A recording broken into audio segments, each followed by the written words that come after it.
Hello and welcome to In Our Community. My name is Liz Holtz and I will be your host for today's show. And I'd like to introduce our guest for today, Sal Dasani, who is the author of A Simple Life. Yep. Welcome, Sal. Thank you, Liz. I'm happy to be here. Yes, and you've been on the show before. Yes. And I'm very excited about our topic today. Okay. Because I've seen when you were here before talk about your book, A Simple Life. Right. And today we're going to be talking about a subject that everyone likes to talk about, and that's happiness. Right. Yes. So, Sal, let's start out by asking, so what is happiness? Well, happiness is, we all know what happiness is, but when we search for it and strive for it, we find often that the things that make us unhappy come up more. We point out to the areas in our life that make us unhappy rather than focusing on what makes us happy. So I would say that first of all, if you do what you love to do, then you will be happy. A lot of times people take on jobs that make them a lot of money, but doesn't make them happy. And we have just one life to live here. Yes. So if we go after things that don't make us happy but make us money, we won't be happy. Right. So some people's priorities are making money, and some people's priorities are making ourselves happy. So you have to choose your priority. What is your priority? And sometimes, of course, you have to balance the two.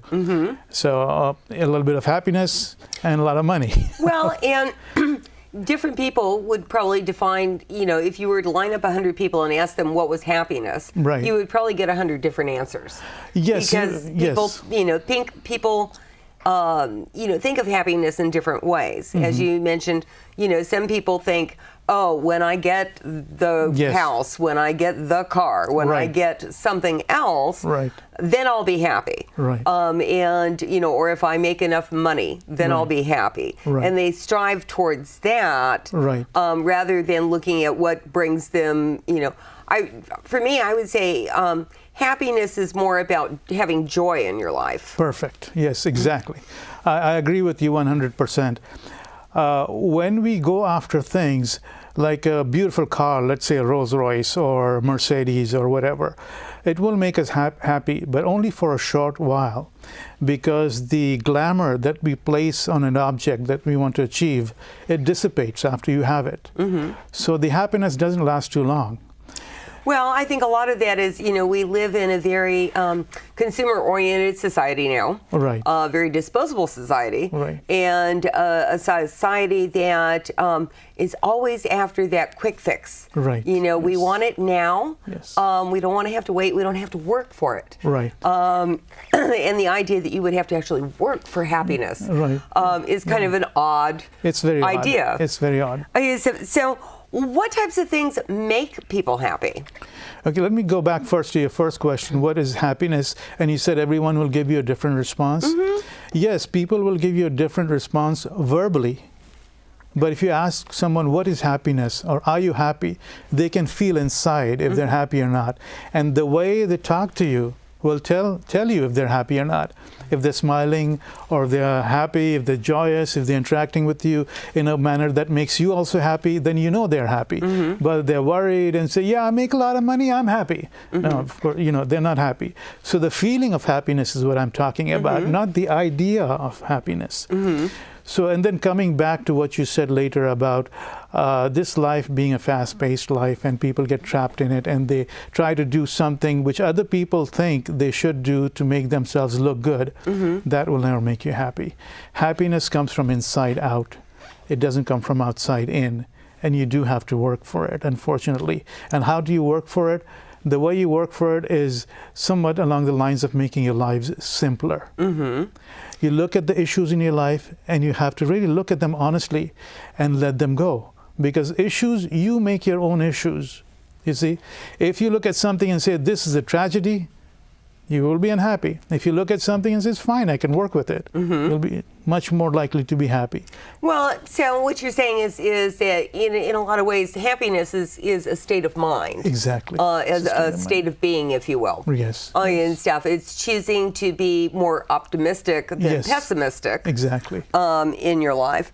especially in dealing with the challenges that we come across in everyday life. Right, right. You know, you can, again, as you said, look at something and say, oh my God, this is horrific. It's the most worst, terrible thing that could happen in the world. Right. And, you know, I just want to crawl under a rock. Right. Or you can say, well, wow, this is an interesting challenge. And what can I do to work through this? Right. And, you know, like anything else, you know, some challenges can be surmounting. Yes. You know, and, you know, sometimes it would help to, you know, step back maybe a little bit and say, hey, look, maybe I can't deal with the whole mountain right now, Right. but I can take a little chunk out. Yes, yes, very good. If we start out working with things in our lives a bit at a time, a small piece at a time, then we can chip away at it. And ultimately, that whole crumble of a problem falls away. You know, this whole pile of problem falls away. It's like I was watching a program on PBS some years back, and they had a drop, a grain of sand falling, and it built up into a pile like this. And then one grain fell, and just this one grain disarranged the whole pile so that it went from like this to like flat. So the work that we do initially may not seem to you to be very important at producing a lot of results, but slowly and surely as you work at it, you come to a point where just one tiny effort makes the whole pile go away. It's something that, you know, many of us have heard about in the last few years called the tipping point. Yes, yes. I mean, you know, you get to a point where you've got to fall one way or another. Right. You know, or the point of collapse. You know, for some. Right. You know, quite often we hear with people that have drug and alcohol or other substance abuse issues and stuff that they, you know, they get to the bottom and stuff. You know, they hit the wall and stuff, and that would be, you know, in other terms, a tipping point. Right. It gets to a point where they have to make a decision. Yeah. And quite often I find a lot of people, rather than make decisions proactively, tend to avoid making decisions and then get caught up in that kind of flow of life. Right. And then, you know, since, you know, they don't feel that they're controlling things, Right. instead they feel that everything's out of control. And when you feel in that way, you know, it typically brings on things like worry, stress, concern. It makes it difficult for people to feel happy, right? Very true. Very true. So what other kinds of things prevent people from feeling happy? And what are some of the common things that, you know, people focus on that kind of takes them away from, you know, being, you know, in a happy space? Well, there's just one major thing, is that every experience of life, if you look at it with worry, it'll make you unhappy. If you look at it with acceptance, it'll make you happy, or at least at peace. So it's not many different things. On the surface, it may seem like many different things, like relationship problems, money problems, job problems, your kid problems, depression problems, which practically everyone has, and you know, headaches, whatever. And all of that is due to the fact that you're not accepting your life as it is. And if you accept your life as it is, the inner resources open up and allow you to make changes. And sometimes you don't even have to do anything. The changes just happen by themselves because you accepted your life. So kind of in the golden words of the serenity period. Okay. And so to, you know the things that you can change, know the things that you can't, and have the wisdom to know the difference between the two.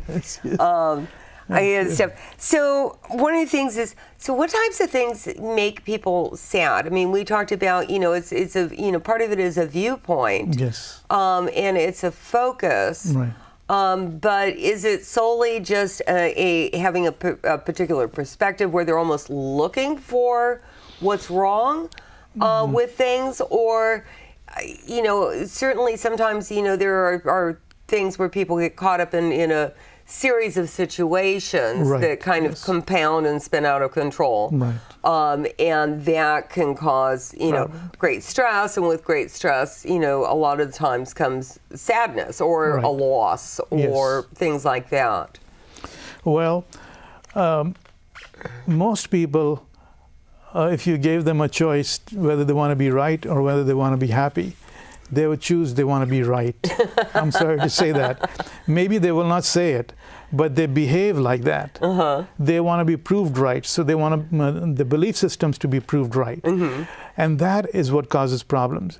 Because if you look at life, life leads you a certain way, and if you go along with it, you'll be fine. But people say, no, this is not right. That person did it wrong, or my boss treated me wrong. My kids are not paying attention to me. I'm not getting the proper amount of money. You have a certain belief system, and you want the world to revolve around your belief system. And that leads to unhappiness, because you definitely cannot control life. You cannot control the world. Right, right. Well, because you can't control other people. Exactly. You know, other people have, you know, we're all individual. Right. We all have our own viewpoints. Right. We all have our own backgrounds, filters, you know, that have from our experiences, how we were brought up, our cultures, our experiences in life. And we think that, you know, oh yes, this is how everyone else experiences the world. Right. And everyone else has a completely different viewpoint. Much like when you're driving on the freeway. You know? I think that's a classic example. You know, somebody cuts you off. Right. So you have a choice in that moment and stuff. And one of the best things I ever heard that really helped me change my entire viewpoint about it was, you know, somebody cuts you off and you can curse at them and stuff, but you don't know what's going on with them. Right. For all you know, they just got a phone call and their spouse has been in an accident and is in the hospital and they're needing to get, you know, to their side. Right. Or, you know, someone is sick and they need to get, you know, somewhere. So you don't really know what's going on with that other person. You make up these stories based on your experiences and apply them to them rather than just saying, I guess maybe they have something that's important, and geez, it's going to take a whole 5 seconds off my life. Let's just let them go. Right. You know, right. and like you said, you know, to be a little more accepting, you know, of others and understanding. Yes. And gracious. And gracious. I think gracious is an important word. Right. But another example might be, you know, kind of being like the cork in the ocean, right? Just kind of bobbing along with it, you know, kind of accepting and going with the flow. Not meaning that you accept everything that goes on, because certainly you should have boundaries and stand up for your boundaries and your beliefs. But rather than being the hard wall, you know, that the sea has to constantly batter against. Right, right. You know. You have to be flexible. And for those who are watching at home, I would just ask you to think about something that perhaps you don't like, something that makes you, someone who makes you angry. Now, if you hold that anger in your mind, you will notice that you are unhappy. You're not making the other person unhappy by your anger. If you hold anger, resentment, hate, fear, you're making yourself unhappy. So you have a choice. What kind of emotion do you want in your life? A lot of people get caught up with righteous revenge or righteous anger or righteous pride. I'm better than them. So if you hold any of these emotions in your mind, you will notice the feeling in your life, in your body. You will notice the feeling in your body is not good. It has a negative effect on your body, on your acupuncture system. So when you feel negative events, negative feelings, because you think you're right, you're harming yourself. If you knew that you had a choice, whether you wish to harm yourself or whether you wish to let go of the negative emotion, what would you do? People would let it go, but they don't have this knowledge, many of them. If you just go to a quiet place and feel your negative emotions in your body, you will notice how much of a difference it makes, how much unhealthy results it produces, both physically, mentally, spiritually, emotionally. So what you really have to do is make a choice to let go of all these negative emotions and work towards the higher emotions. The higher emotions being love, kindness, charity, helpfulness, service, inspiration, reason, you know, all those kind of things. Well, and like you said, you know, that tenseness in your body, holding those things in. Years ago, you know, I was talking to somebody about, you know, how some people carry such resentments. I mean, it's interesting when you see someone who, like, you know, they bring up the subject like of an ex-partner, Right. and you know, oh, they did this, they did that, blah blah blah. Oh, when did this happen? 20 years ago. For 20 years, you've been focusing on this. Right. You know, it's like, wow. And, you know, when we get ourselves into those high stress positions, it's been Yes. medically proven now Right. and stuff that affects our bodies and that causes disease, which is physical. also dis-ease. Dis-ease, exactly. Because you're not at ease within yourself. Right, right. You know, so I think it is very important for people to kind of learn to do that. So while we're on the topic of, you know, resentments and things like that, you know, some people have, you know, other. Well, how does happiness, like, for example, with mental health? Yes. So, you know, people think that people have depression Right. and stuff. It's because they're not happy. No, it's because they're angry at themselves for not doing what they want to do. They feel bound. Mm-hmm. They feel like they want to do something, but they feel there are too many barriers for them to accomplish what they want to do. And so they hem themselves in, and that anger turns inward and creates depression. Mm-hmm.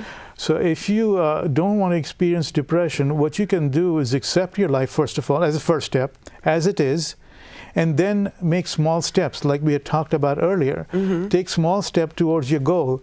That way, what happens is your mind and your heart begins to respect you. Mm-hmm. You begin to respect yourself. And so your self-esteem moves up, and you say, okay, I do have the power to change my life. And with that, your unconscious mind comes along and helps you to achieve what you want to achieve. So basically, then you move in the direction of the opposite of depression, you know, happiness, joy, and inspiration, and all those things. Yeah, and as someone who's actually, I suffer from periodic depression, Right. and most of mine has been triggered by situational circumstances. Right. And I found that even for myself, first time I ever had a very significant depression. Right. I found myself at a point where I was just staying in bed. Right. You know, back in the days, I had my pager on. I'd fall asleep with my you know, hand on the pager in case a client called, because I Right. didn't want my clients to suffer. But, you know, just couldn't find the strength to like get up and function, and you know, the economy was tanking, and, Right. and you know, other issues. And I finally got to a point where I went, you know what? Somebody told me, well, act as if.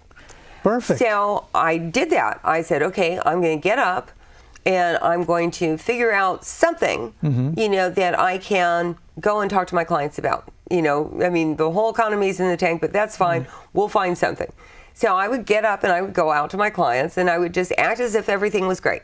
Hi, I'm here. I have this new thing I want to talk to you Yeah, about. right. I used to have you know, didn't matter that nobody had anything going on or Right, anything else. yeah. You know, but it got me back out. It got you And back. once, you know, and then you start feeling a little better, and then that feeds on itself, Right. and it becomes almost like the snowball, right? Exactly, You start exactly. gathering steam, the Yes, snowball gets bigger, yes, you feel yeah. better, You feel and you work your way back out of it. Exactly. You know, they say that about 1 in 3 people in the U.S. and probably more outside the U.S. are chronically depressed. And most of us, like maybe 90% of us, have experienced depression in some way or the other. And when we experience severe depression, it has to do, I think, with setting ourselves up, wanting some goals which are difficult. So it only happens, I think, to people who really severely challenge themselves. If you just go along and you say, okay, I'm not going to try to make myself happy or change my life or make myself a better person, you probably won't experience depression. But if you have higher goals, both external and internal, then the chances for unhappiness and depression are greater. Now, this unhappiness can be changed by looking at yourself honestly. If you find that you get angry in certain situations, then at the end of the day, you go home and say, okay, what made me angry? Well, this person did something, and you know, he was very rude to me in front of a lot of people, and I felt ashamed and I felt angry. So then you look at that situation and you say, okay, that's fine. He did not make me angry. I chose to be angry. And he said certain things which I chose to be ashamed about. So you can look at the things that touched you and say, okay, it's not a big deal. Let's say, for example, you earn, maybe you're on the bottom fourth quintile of your office support staff, and he said, oh, this guy, he doesn't make any money, we don't have to listen to him. That made you feel ashamed, for example. You can say, okay, no, that's his opinion. I'm happy with where I am. I don't have to feel ashamed. So we can change that. We can change our life by accepting it. And if you feel you're worth more, then you can start working on your resume and go look for another job while you're working there. So you don't have to really be hemmed in. Your life is your choice. Well, and the other thing there too, I think, is that's important is that, understand that, sometimes when we get upset or something, oh God, that really upset me, and stuff, when you take the time to reflect. And so sometimes you may find, why did that, it's something silly.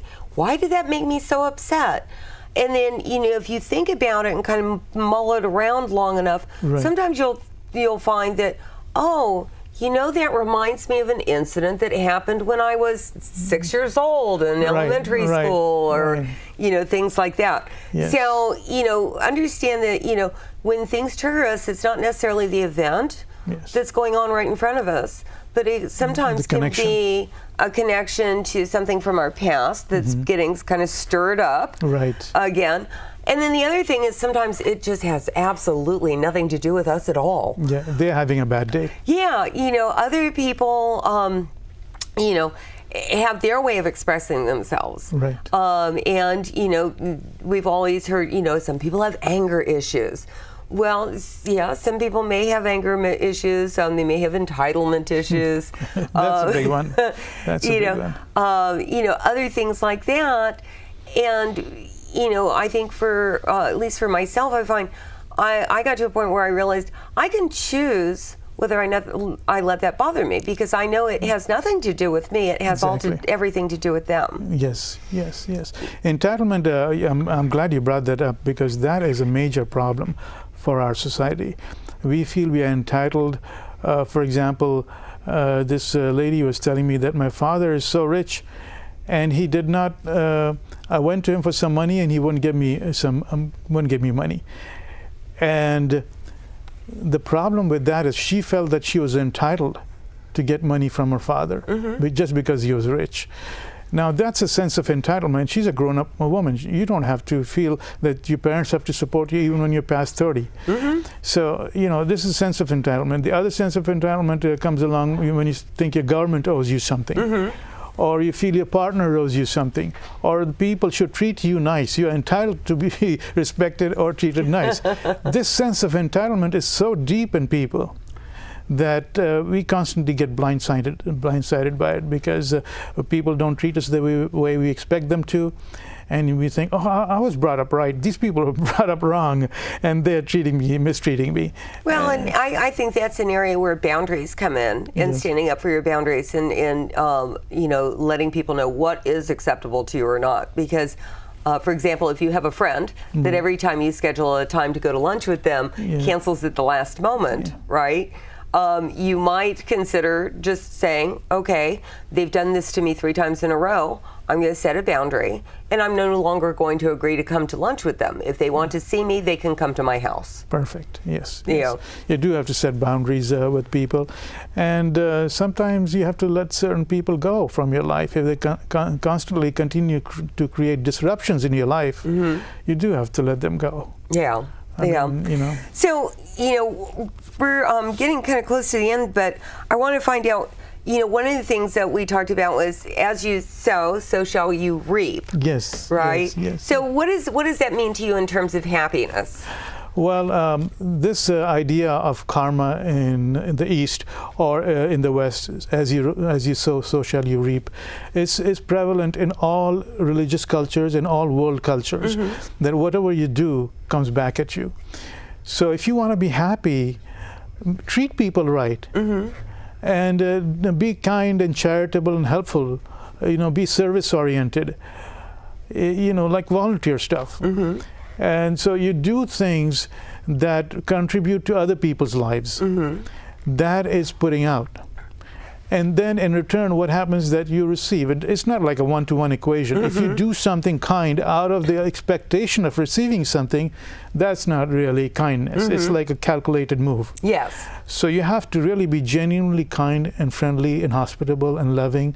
When you behave that way, when you let go of the negative emotions and behave in a positive manner in your life, it comes back at you, and it builds up, snowballs. Yeah, and I agree. There is a big difference between doing something because you're wanting to do it, Yes. and not having any expectations. Perfect. At all of Yes. any return. Yeah. Because if you put conditions on it, Right. even if it's only your own conditions in your yes. own mind, Yes. instead you're setting the other person up Yes. for failure. Exactly.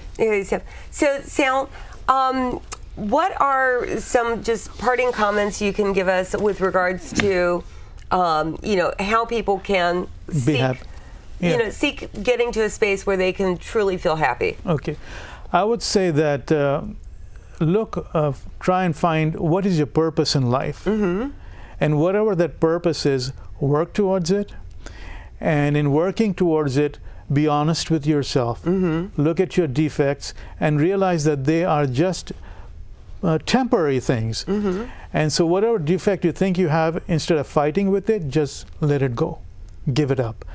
And then work on building up positive reservoirs of energy in your life, like kindness, helpfulness, charity, things like I talked about before. And love is a very important emotion, an energy. Actually, it's an energy. Feeling kindly towards fellow human beings. Hold that in your heart, and that will dissolve all the negatives. It may take some time, but it will do it. Yes, absolutely. And we want everyone in our audience to be happy. Yes. So, Sal, also, if our readers want to check out your book, A Simple Life, where Yes. would they find that?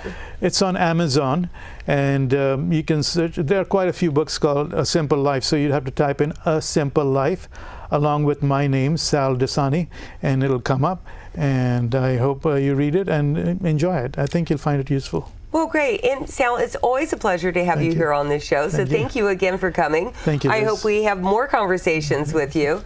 And for our viewers, thank you for tuning in to In Our Community. And thank you to our crew for assisting in this evening's show.